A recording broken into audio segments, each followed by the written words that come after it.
नमस्कार दोस्तों, ये दुनिया गोल मटोल और आप भी कहते हैं कि रंगीन है।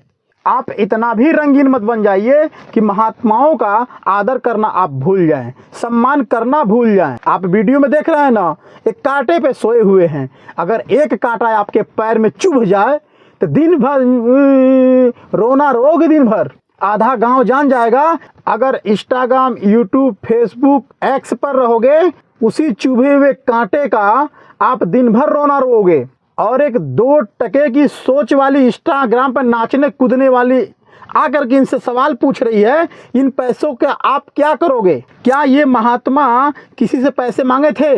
अपने परिवार के भरण पोषण के लिए ये सिंहासन बना रखा है कांटों का। और 2 कौड़ी की सोच वाली इंस्टाग्राम पे नाचने वाली आके इनसे कह रही है, इन पैसों का आप क्या करोगे? ये पैसे हमें दे दो, हम भंडारा कराएंगे। ये पैसे हमें दे दो, हम गरीबों में कंबल बांटेंगे। अरे 2 टके की सोच वाली, तुम्हारी औकात है इनके पास भटकने की?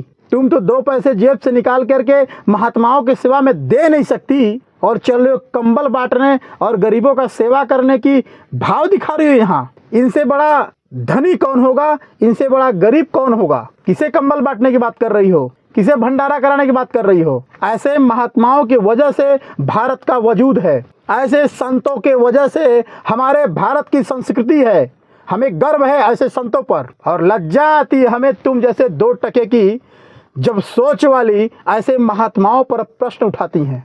भाई लोग, एक मैं बात कहता हूँ आपसे, अगर ये महात्मा अपने परिवार का भरण पोषण के लिए कांटों के सिंहासन पे सोए हुए हैं, महाकुंभ से अगर 4 पैसे अपने घर लेके चले जाएंगे, इनके बाल बच्चे खाएंगे पिएंगे, तो कौन सा तुम्हारा जायदाद लेके चले गए? ये कौन सा तुम भिखारी हो गई? और तुम भारत बचाने चली थी कि भारत के संतों का अपमान करने चली थी?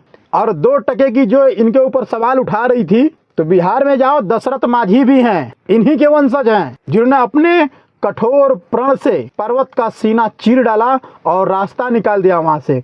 उसके बारे में तो कभी नहीं बोली। और जो रियल में संत सन्यासी अपने घर परिवार की जिम्मेदारी उठाते हुए समाज के और भारत के संस्कृति को अपने दिल में बसा करके महाकुंभ जैसे महापर्व का गरिमा और शोभा बढ़ा रहे हों, और तुम जैसे 2 टके के लोग जाकर उनसे प्रश्न पूछ रहे हैं, वो भी उल्टा सीधा। और कुछ यूट्यूबरों के चलते सही यूट्यूबर भी बदनाम हो रहे हैं। कुछ जगहों पर उन्हें जाने से रोका जाता है, उनका जाना वर्जित कर दिया गया है। और मैं निवेदन करता हूं सभी देशवासियों से